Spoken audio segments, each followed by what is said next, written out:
गर्मी में खुली छत पर खाने, सोने और टीवी देखने वाला ससुराल। गर्मी का मौसम अपने चरम पर है। चिंकी अपने पूरे परिवार के साथ छत पर बैठी ठंडी हवा के मजे ले रही है। अचानक उसकी नजर सामने चमकते हुए आधे चांद पर जाती है, जिसे देखकर चिंकी अपनी दादी से कहती है, दादी जी देखो चांद कितना चमक रहा है। आज ऐसा लग रहा है जैसे वो हमारे साथ ही छत पर बैठकर डिनर करना चाहता। अगर ये छत नहीं होती तो हम इस गर्मी में कहाँ जाते। सही कह रही है मेरी लाडो, नीचे कमरों में तो दीवारों से भी आग निकल रही है। भला हो तेरे दादाजी का, जिन्होंने घर बनाते वक्त सबसे ज्यादा ध्यान इसी छत पर दिया था।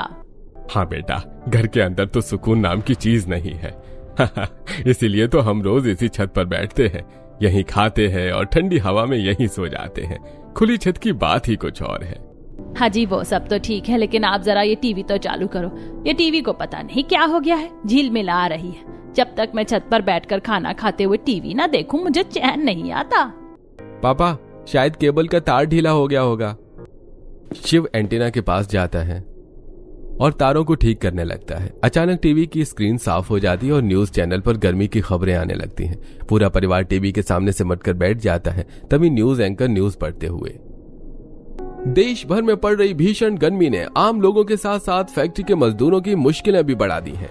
चिलचिलाती धूप में काम करने से मजदूरों की हालत खराब होती जा रही है।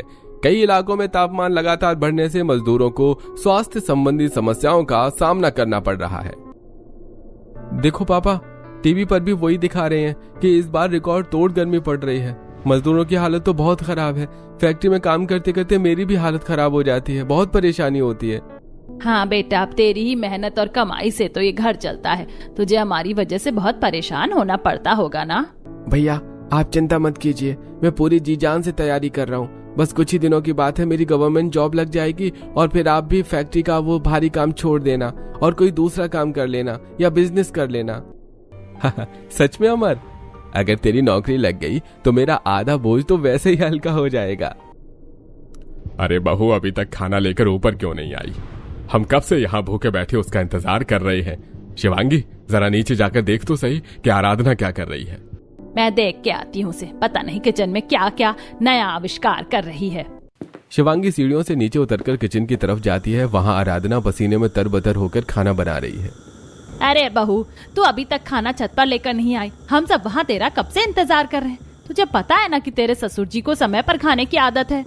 हाँ माँ जी, बस हो ही गया, आप ऊपर जाइए, मैं बस 5 मिनट में पहुँचती हूँ। ठीक है, जल्दी कर। और सुन, ऊपर आएगी तो तुझे भी खुली हवा में थोड़ा आराम मिलेगा, नीचे तो दम घुट रहा है। शिवांगी वापस छत पर चली जाती है। आराधना किचन में रोटियां बेलते हुए बड़बड़ाने लगती है। मुझे काहे का आराम मिलेगा? मेरे लिए तो ये सजा है। हर दिन रात का खाना छत पर पहुंचाना, फिर बर्तन नीचे लाना, फिर पानी के लिए भागना। मेरी तो आधी जिंदगी इन सीढ़ियों पर ही बीत जाएगी। आराधना रोटियां बनाकर खाने की थाली सजाती है और उसे लेकर सीढ़ियां चढ़ने लगती है। ऊपर पहुंचकर वो लोगों को खाना परोसते हुए, लीजिए माँ जी, खाना तैयार है। आज थोड़ी देरी हो गई, उसके लिए माफी चाहती हूँ। अरे कोई बात नहीं बहू, मेहनत का फल मीठा होता है। आज खाने की खुशबू तो बड़ी जबरदस्त आ रही है। क्या क्या बनाया है आज खास? आज मैंने दाल मखनी, चावल और गर्मा गर्म रोटियां बनाई हैं। चिंकी बेटा, अपनी प्लेट इधर लाओ, मैं तुम्हें परोस देती हूँ। अरे वाह, दाल मखनी। लेकिन बहू, रायता बनाया कि नहीं बनाया? गर्मी के मौसम में बिना रायते के खाना गले से नीचे नहीं उतरता। अरे रायता तो बना दिया है ससुर जी, लेकिन मैं उसे नीचे फ्रिज में ही भूल आई। जल्दी जल्दी में दिमाग से निकल गया। अब क्या मुंह देख रही है, जा लेकर आ। बिना रायते के दाल चावल का क्या स्वाद आएगा? जी माँ जी, आप लोग खाना शुरू करिए, मैं अभी रायता लेकर आती हूँ, बस 1 मिनट लगेगा। आराधना फिर से नीचे उतरकर रसोई में जाती है और बड़बड़ाती हुई फ्रिज से रायता निकालती है। वो वापस ऊपर चढ़ने लगती है कि तभी शिव आवाज देकर कहता है, अरे बहू, जरा हरी मिर्च भी लेती आना। अरे थोड़ा तीखा स्वाद आएगा तो खाना और भी अच्छा लगेगा। जी ससुर जी, ला रही हूँ। बस फरमाइशी करते रहते हैं ये लोग, ये कर लो वो कर लो। इनको क्या पता कि मेरे पैर रात को कितने दुखते हैं। ऊपर नीचे करते करते दम निकल जाता है मेरा। आराधना मिर्ची और रायता लेकर ऊपर पहुंचती है और सबको देती है। सब लोग मजे से खाना खाने लगते हैं। बहू, ठंडा पानी खत्म हो गया, जरा 1 बोतल नीचे से और ला देगी? जी माँ जी, अभी लाती हूँ। हे गौर चक्कर, हे भगवान, ये रात कब खत्म होगी? सभी लोग खाना खा लेते हैं। उसके बाद आराधना सभी का बिस्तर छत पर लगा देती है और सभी लोग चैन से सो जाते हैं। ये सब पास की छत पर 2 औरतें सीमा और रीमा खड़ी होकर सब देख रही थी और आपस में कानाफूसी कर रही हैं। देखो तो रीमा, ये लोग हमेशा छत पर ही डेरा जमाए रहते। बेचारी बड़ी बहू को देखो कैसे नौकरानी की तरह ऊपर नीचे दौड़ रही है।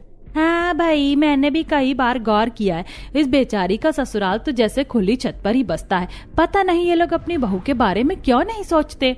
ये लोग सिर्फ अपने आराम के बारे में सोचते हैं। पड़ोसियों ने कई बार कहा कि नीचे शांति से खाना खाया करो, पर इन्हें तो छत का चस्का लगा है। सही कह रही हो, इनकी बहू तो बस सीढ़ियां गिनते गिनते ही बूढ़ी हो जाएगी। ऐसे समय बीत रहा था और गर्मी में खुली छत पर खाने पीने और टीवी देखने वाला ससुराल पाकर उनकी बड़ी बहू लगातार परेशान हो रही थी। ऐसे ही एक दिन दोपहर का समय है, शिव घर आता है और सभी लोगों से कहता है, अरे तुम लोगों ने कुछ खबर सुनी? जल्दी आओ सब लोग, बहुत बड़ी मुसीबत आने वाली है। क्या हुआ? आप इतने घबराए हुए क्यों हैं? क्या अमर की नौकरी को लेकर कोई खबर है? नहीं, ये पूरे मोहल्ले की बात है, जरा टीवी ऑन करो। अजय टीवी ऑन करता है। टीवी पर इंदौर के उस इलाके का नक्शा दिखाया जा रहा है जिस इलाके में शिव का परिवार रहता है। न्यूज एंकर चिल्ला चिल्लाकर बता रहा है कि नगर निगम ने इस इलाके को अवैध घोषित कर दिया है। हे भगवान, ये क्या कह रहे हैं? हमारा घर अवैध है? हम तो यहाँ सालों से रह रहे, टैक्स भर रहे, अब हम कहाँ जाएंगे? ये सब राजनीति है माँ, हम कोर्ट में केस करेंगे। ऐसे कैसे कोई हमारा घर तोड़ सकता है? भैया, केस करने से कोई फायदा नहीं होगा। सरकारी कागजों में ये जमीन शायद कभी हमारे नाम थी ही नहीं।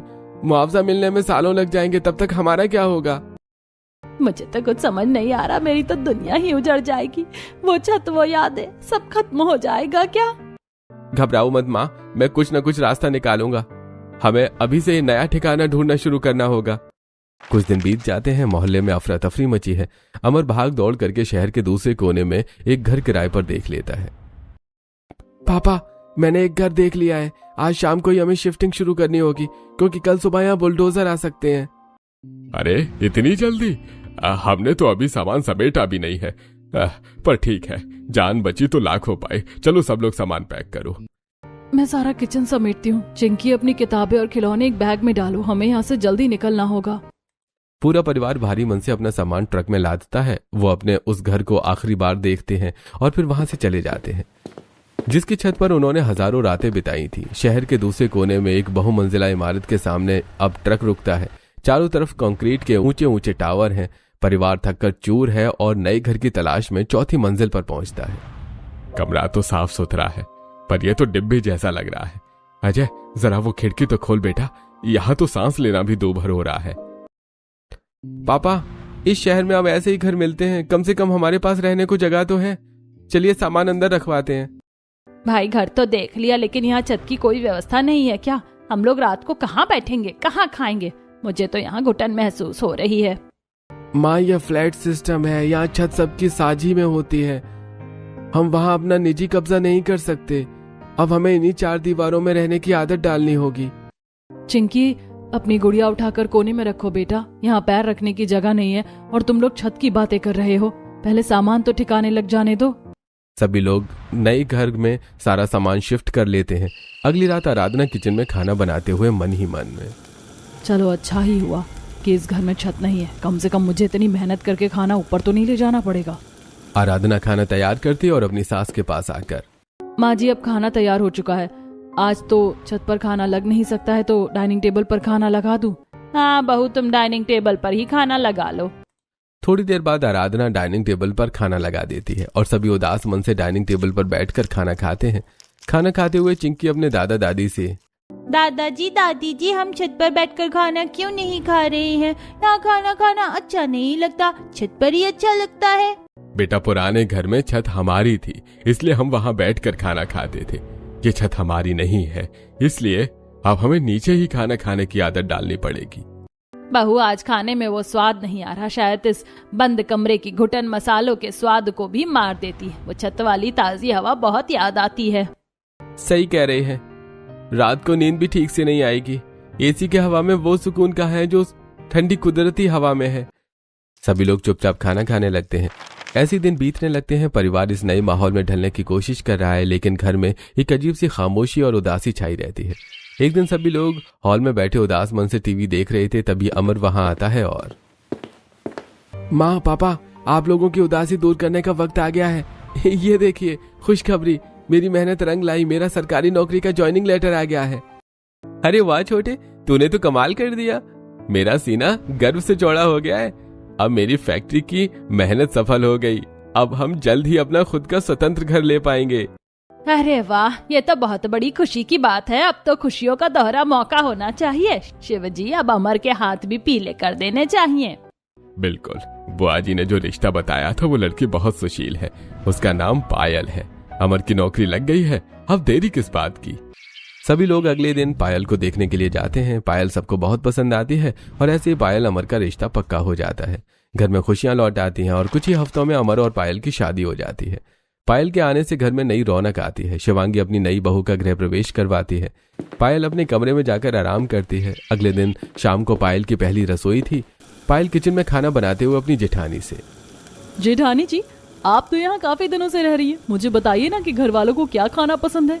पायल खाने में तो उन्हें हर चीज चल जाती है, लेकिन खाना खाना उन्हें छत पर ही पसंद है। छत पर पसंद है मतलब मैं आपकी बात समझी नहीं। आराधना उसे सारी बातें बताते हुए कहती है। और इस तरह हम यहाँ शिफ्ट हो गए। जब से हम यहाँ आए हैं परिवार के सभी लोग डाइनिंग टेबल पर ही खाना खाते हैं और इसीलिए वो खुश नहीं रहते। उन्हें देखकर मुझे भी अच्छा नहीं लगता। अच्छा ये बात है, तो क्यों ना हम आज बालकनी में ही सेटअप लगा ले। थोड़ी जगह तो है वहाँ, मैं वहाँ छोटी मेज और दरी बिछा देती हूँ। हाँ पायल, ये बिल्कुल ठीक रहेगा। अब रात को पायल बालकनी में छोटा सा टेबल सजाती है। पूरा परिवार वहाँ बैठकर खाना खाना शुरू करता है।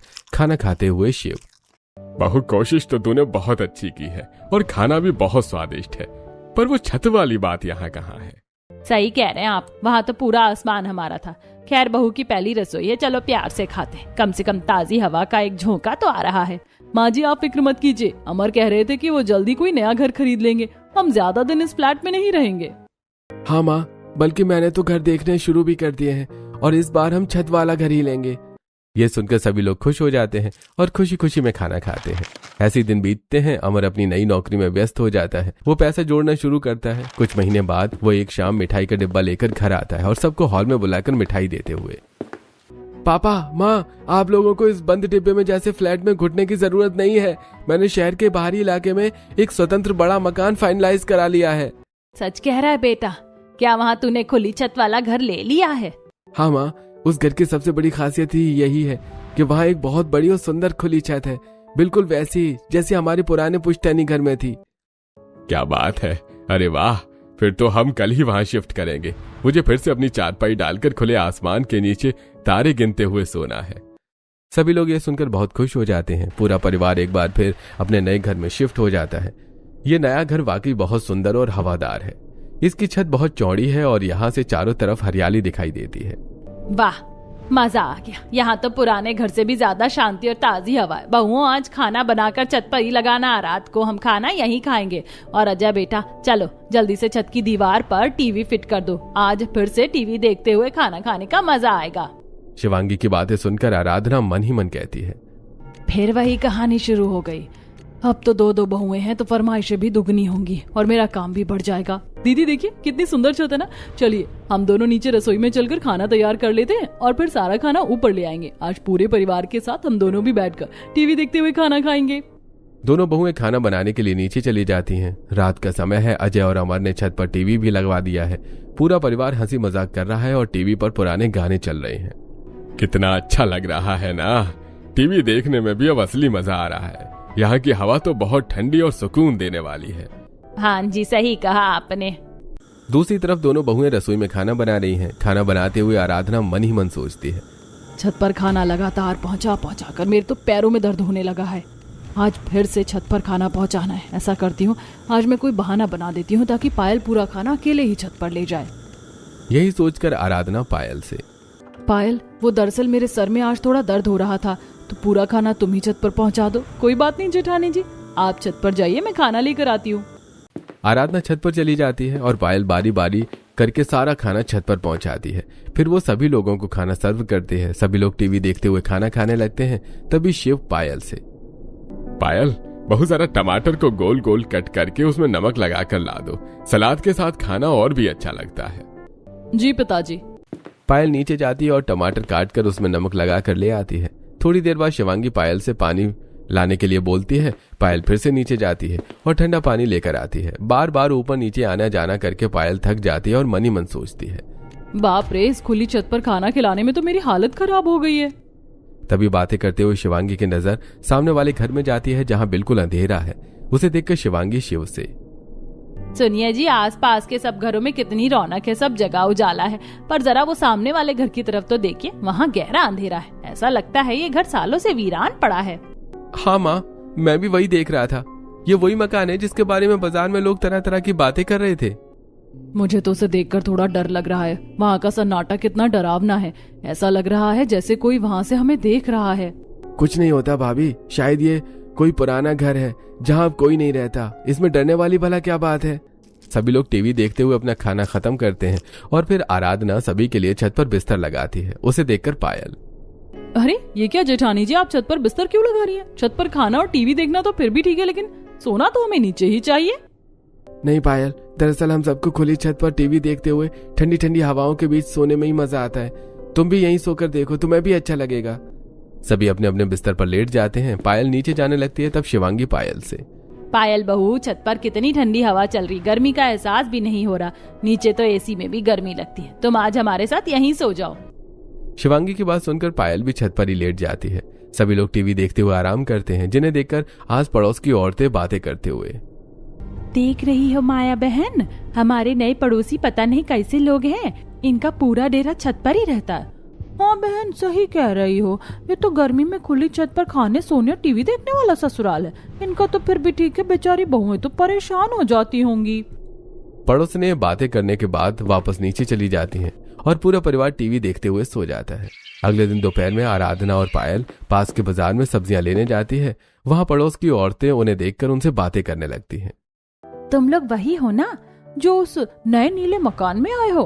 हाँ बहन, हम लोगों ने ही वो मकान लिया है और आप भी तो हमारे पड़ोसी हो ना। आप लोगों को तो मैंने आपकी छत पर देखा है। बस मुझे ये समझ नहीं आता कि सामने वाला घर हमेशा बंद क्यों रहता है, उसमें कौन रहता है? बहन, वो सामने वाले खंडहर से दूर रहना। मोहल्ले में सब जानते हैं कि वहाँ भूत प्रेत का साया है। रात को वहाँ अजीब अजीब आवाजें आती हैं। अरे ये सब वहम है। आजकल के विज्ञान के युग में भूत प्रेत कहाँ होते हैं? आप लोग हमें डरा रही हैं। वहम नहीं है बहन, जिसने अपनी आंखों से देखा है वही जानता है। उस घर का ताला सालों से नहीं खुला, फिर भी छत पर साए चलते हुए दिखते हैं। ये सारी बातें सुनकर आराधना डर जाती है। पायल और आराधना घर लौटती है। आराधना के मन में खौफ बैठ गया है, जबकि पायल इसे सिर्फ एक अंधविश्वास मानकर टालने की कोशिश करती है। शाम को दोनों बहू फिर से खाना बनाने रसोई में जाती हैं। तब आराधना पायल से, उफ, आज धूप में घूमने से मेरे सिर में बहुत तेज दर्द हो रहा है। पायल, आज तू ही सारा खाना ऊपर ले जाना। मुझसे आज ये सीढ़ियां नहीं चढ़ी जाएंगी। पर दीदी, मैं अकेले कैसे करूंगी? आपको तो पता है कि हमारा ससुराल गर्मी में खुली छत पर खाने, सोने और टीवी देखने वाले हैं। प्लीज मेरी मदद कीजिए। देखो पायल, मैं तो इतने सालों से अपने ससुराल वालों को छत पर खाना खिलाती आई हूँ और अब मुझे बहुत थकान होती है। तुम्हारी बारी है, अब तुम्हें करना होगा। आराधना अपने कमरे में चली जाती है और बेचारी पायल अकेले ही सारे बर्तन और खाना लेकर छत पर जाती है और सभी को खाना परोस देती है। सभी लोग टीवी देखते हुए खाना खाने लगते हैं। तभी टीवी में एक सीरियल देखकर शिव, अरे भाग्यवान, ये जो तू सीरियल देख रही है, जरा समझ के बताना कि रिमोट की बटन दबाने पर सास चुप होगी या बहू? सभी लोग शिव की बात पर हंस पड़ते हैं। तभी शिवांगी पायल से, पायल बहू, जरा नीचे जाकर मेरे लिए अचार का डब्बा तो ले आ। आज खाने के साथ अचार खाने का मन कर रहा है। अब पायल अचार लेने नीचे जाती है। खाना खाते समय पूरा परिवार पायल को काम बताता है, जिसके लिए उसे बार बार ऊपर नीचे आना जाना पड़ता है। तभी शिवांगी पायल से, अरे बहू, तू अकेली क्यों आ रही है? आराधना कहाँ मर गई? क्या उसे भूख नहीं लगी या फिर से नखरे शुरू हो गए उसके? नहीं माँ जी, दीदी के सिर में बहुत तेज दर्द है। वो नीचे आराम कर रही है। उन्होंने कहा है आज मैं ही सब संभाल लूं। अच्छा ठीक है, तो ये रायता इधर रख और जरा नीचे जाकर ठंडा पानी और ले आ। पायल फिर से नीचे भागती है। जैसे ही वो किचन में जग भर रही होती है, उसे ऊपर की बालकनी से किसी के बर्तन के गिरने की तेज खड़खड़ाहट सुनाई देती है। वो कांपते हुए बालकनी में झांकती है। कौन है वहाँ? अमर, क्या आप नीचे आए हैं? सामने वाले घर की छत पर पायल को एक धुंधला और काला साया धीरे धीरे हिलता हुआ दिखाई देता है। वो साया हवा में तैरता हुआ महसूस होता है। पायल की चीख निकल जाती है। चीख सुनकर शिवांगी, शिव और अमर भागकर नीचे आते हैं। आराधना भी अपने कमरे से बाहर निकल आती है। अरे क्या हुआ बहू, तू ऐसे क्यों चिल्लाई? किसी ने तुझे डराया है क्या, या छत से कोई चोर नीचे कूदा है? पापा, वो सामने वाली छत पर मैंने किसी को देखा। बिल्कुल काला साया था। वो धीरे धीरे हिल रहा था और फिर अचानक ओझल हो गया। मैंने कहा था ना माँ जी, उस घर में कुछ तो गड़बड़ है। बाजार में पड़ोसन भी तो यही कह रही थी कि वहाँ किसी की रूह भटकती है। हे भगवान, ये क्या सुन रही हूँ। बहू, तूने सच में भूत देख लिया। मैं तो पहले ही कह रही थी कि ये इलाका बहुत सुनसान है। अब हम यहाँ कैसे रहेंगे? पायल शांत हो जाओ, ये सिर्फ तुम्हारा वहम है। दूर की रोशनी और पेड़ों की परछाइयों का खेल होगा। इस जमाने में भूत प्रेत कुछ नहीं होते। नहीं अमर, मैंने अपनी आंखों से देखा, और सिर्फ देखा ही नहीं, वहाँ बर्तनों के गिरने की भी आवाज आई थी। अगर वहाँ कोई नहीं रहता तो आवाज कहाँ से आई? अरे बर्तनों की आवाज, ये तो वाकई अजीब बात है। चलो अभी सब लोग वापस छत पर चलो और खाना खाकर सो जाओ। सुबह उजाले में देखेंगे कि माजरा क्या है। सभी लोग छत पर जाते हैं और खाना खाकर सो जाते हैं। अगली सुबह सूरज की पहली किरण के साथ ही आराधना और पायल बालकनी में कपड़े सुखाने आती हैं। दोनों की निगाहें अनायास ही सामने वाले घर की ओर उठ जाती हैं। पायल, जरा उधर देख। कल रात तो वहाँ का दरवाजा और खिड़कियां सब बंद थे, फिर वो ऊपर वाली खिड़की आज आधी कैसे खुल गई? दीदी, मुझे नहीं लगता कि ये कोई भूत है। मुझे शक है कि वहाँ कोई छुपा हुआ है। हमें पुलिस को सूचना देनी चाहिए। कहीं कोई अपराधी तो नहीं? पुलिस को क्यों? माँ जी कहती हैं वो रूह है, और रूह पुलिस की गोलियों से नहीं डरती। हमें तो किसी तांत्रिक को बुलाना चाहिए। इसी बीच शिवांगी वहाँ आती है। उनके हाथ में पूजा की थाली है। बहुओं, आज पड़ोस में माता की कथा है। मोहल्ले की सब औरतें वहाँ जमा हो रही है। तुम दोनों भी जल्दी तैयार हो जाओ। सुना है वहाँ के पंडित जी बहुत ज्ञानी हैं। दोपहर के समय शिवांगी अपनी दोनों बहुओं के साथ कथा में जाती हैं। कथा में मोहल्ले की औरतें गोल घेरा बनाकर बैठी हैं और फिर से वही डरावनी चर्चा शुरू कर देती हैं। अरे सुना है उस बंद घर में जो साया है वो दरअसल एक पुराने कातिल की रूह है। उसने सालों पहले अपने ही मालिक को जहर दे दिया था। हाँ, मैंने भी सुना है। पुलिस आज भी उसे ढूंढ रही है, और वो जैसे हवा में गायब हो गया। शायद उसकी पापी रूह को कहीं जगह नहीं मिली। पर क्या किसी ने उसे करीब से देखा है? क्या पता वो कोई इंसान ही हो या फिर कोई चोर हो जो वहाँ छुप कर रह रहा हो। इतने सालों तक बिना बिजली और पानी के कैसे जिंदा रहेगा बहन? वो साया ही है जो रात को जागता है। तुम लोग बचकर रहना। थोड़ी देर बाद वो लोग घर वापस आ जाते हैं। अब पायल को अक्सर सामने वाली छत पर वो साया दिखाई देता है। ऐसे ही कुछ दिन बीत जाते हैं। एक दिन पायल अपने आप से, मुझे आज इस राज से पर्दा उठाना ही होगा। अगर वो इंसान है तो उसे मदद चाहिए, और अगर वो कोई चोर है तो उसे पकड़ा जाना चाहिए। रात के समय जब परिवार छत पर टीवी देख रहा होता है, पायल बहाना बनाकर नीचे आती है। वो दबे पांव सामने वाले घर की पुरानी दीवार फांदती है। खिड़की के रास्ते वो अंदर दाखिल होती है। कौन है वहाँ? सामने आओ। मैं जानती हूँ तुम यहाँ छुपे हुए हो। डरो मत, मैं तुम्हें कोई नुकसान नहीं पहुँचाऊंगी। कमरे के अंधेरे कोने में एक बहुत ही दुबला पतला आदमी, जिसके बाल और नाखून बेतहाशा बड़े हुए हैं, कांपते हुए बाहर निकलता है। अरे मुझे मारना मत, मैंने कुछ नहीं किया। मैं बस अपनी जान बचाने के लिए यहाँ छुप कर रह रहा हूँ। मुझे पुलिस के हवाले मत करना। आप तो एक बुजुर्ग इंसान है। आपकी ये हालत कैसे हुई, और आप इस खंडहर में क्यों रह रहे हैं? वो आदमी पायल की तरफ बढ़ने लगता है। पायल डर जाती है और भागते हुए तुरंत वापस अपने घर आ जाती है और छत पर आकर सभी लोगों से कहती है, माँ, बाबूजी, अजय भैया, अमर, आपको पता है सामने वाले घर में कोई आदमी रहता है। मैंने अपनी आंखों से उसे देखा है। ये तुम क्या कह रही हो पायल? तुम्हें बताया ना उस घर में कोई नहीं रहता, और तुम्हें इतनी रात अकेले को वहां जाने की क्या जरूरत थी? हाँ बहू, अमर सही कहता है। ये सब तेरे मन का वहम है। आप लोगों को मेरी बात का यकीन नहीं है ना, तो आप मेरे साथ चलिए और अपनी आंखों से देख लीजिए कि वहाँ कोई है। अगर पायल कह रही है तो हम सबको एक बार वहां जाकर देख लेना चाहिए। अगर वहां कोई है तो वो हमारे लिए भी खतरा बन सकता है। हमें भी उसके बारे में जानना जरूरी है। अब सभी लोग सामने वाले घर की तरफ निकल पड़ते हैं। दरवाजे पर पहुंचकर शिव, अरे बहू, दरवाजे पर तो ताला लगा है, हम अंदर कैसे जाएं? पिताजी वो देखिए, मैं उस खिड़की से अंदर गई थी और हम वहीं से अंदर जा सकते हैं। सभी लोग खिड़की के रास्ते अंदर जाते हैं। अंदर जाते ही शिव कमरे की लाइट जलाता है। सामने खड़े आदमी को देखकर सभी लोग चौंक जाते हैं।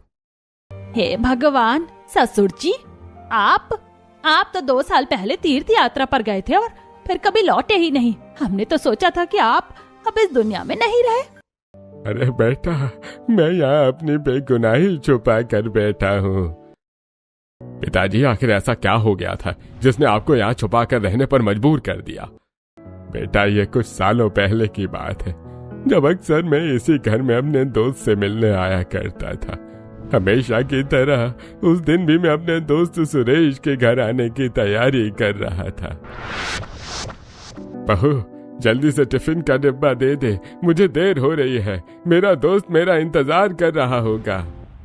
हाँ हाँ पिताजी, लीजिए, मैंने आपके दोस्त का टिफिन तैयार कर दिया है। वैसे एक बात बताइए पिताजी, आप हमेशा अपने दोस्त के लिए टिफिन क्यों लेकर जाते हैं? दरअसल बहू, मेरे दोस्त की पत्नी को पैरालिसिस है और वो बिस्तर पर ही रहती है। मेरा दोस्त उसी की सेवा में लगा रहता है, बस इसीलिए मैं अक्सर उसकी मदद किया करता हूँ और उसके लिए खाना ले जाया करता हूँ। क्या उसके बच्चे नहीं है पिताजी? अरे उसका बेटा विदेश में शिफ्ट हो गया और वो अपने पिता से कोई मतलब नहीं रखता। बेचारे दोनों अकेले हैं।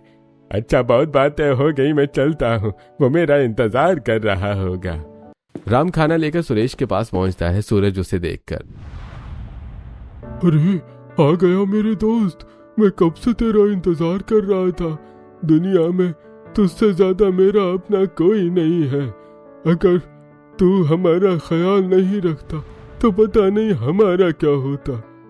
अरे यार, ये कोई आसान थोड़े ना है, तुम्हारी चिंता करना तो मेरा फर्ज है। अब चलो खाना खा लो। राम उन्हें खाना खिलाता है। उनके साथ समय बिताने के बाद वो अपने घर लौट आता है और ऐसे ही दिन बीत रहे थे और राम हमेशा उनसे मिलने और उनकी मदद करता। एक दिन राम जब उनके घर पहुंचता है तो देखता है कि उनके घर के बाहर काफी भीड़ है और मोहल्ले वाले पुलिस वालों से बातें कर रहे हैं। इंस्पेक्टर साहब, एक आदमी इनसे रोज मिलने आया करता था, शायद उसी ने दौलत के लालच में इन दोनों का खून कर दिया। हे भगवान, वो दोनों मर गए और उनकी मौत का जिम्मेदार मोहल्ले वाले मुझे समझते हैं। अगर मैं उनके सामने जाऊंगा तो पुलिस मुझे गिरफ्तार कर लेगी और अगर मैं अपने घर वापस जाऊंगा तो पुलिस मेरे घर तक भी पहुंच जाएगी। मेरे साथ मेरे घर वालों को भी परेशान करेगी। अब मुझे छुप कर ही रहना होगा तब तक जब तक मैं बेकसूर साबित नहीं हो जाता। मैंने कुछ नहीं किया।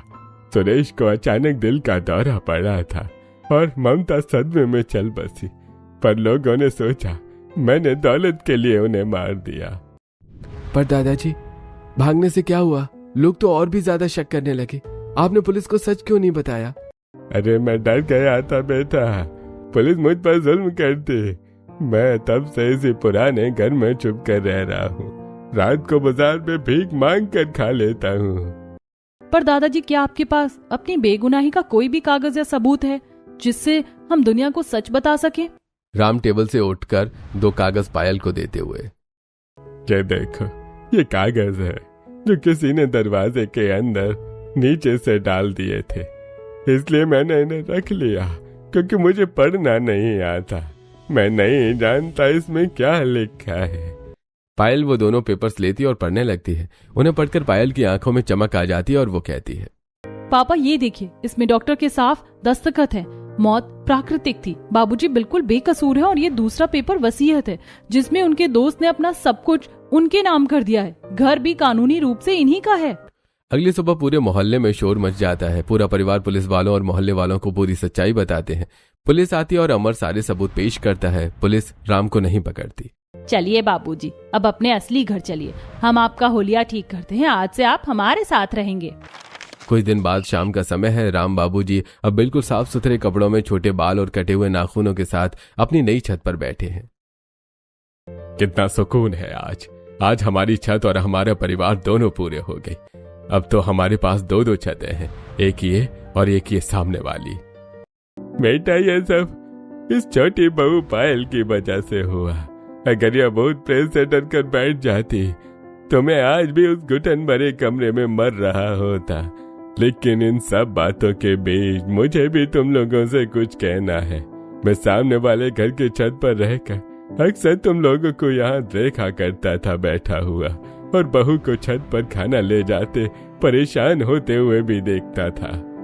हाँ पिताजी, बहुओं की परेशानी पर तो कभी हमारा ध्यान ही नहीं गया। मैंने सब सोच लिया है बहू। हम छत पर एक छोटी सी आधुनिक रसोई बनवा लेंगे ताकि तुम लोगों को नीचे और ऊपर आने जाने में परेशानी न हो। सच दादाजी? फिर तो हम सब मिलकर यही खाना बनाएंगे और यही मजे से टीवी देखेंगे। और हाँ, अब से सब्जी काटने में शिवजी और अमर भी तुम्हारी मदद करेंगे। छत का नियम अब सब के लिए बराबर होगा। तभी अचानक बगल वाली छत से फिर एक बर्तन गिरने की तेज आवाज आती है।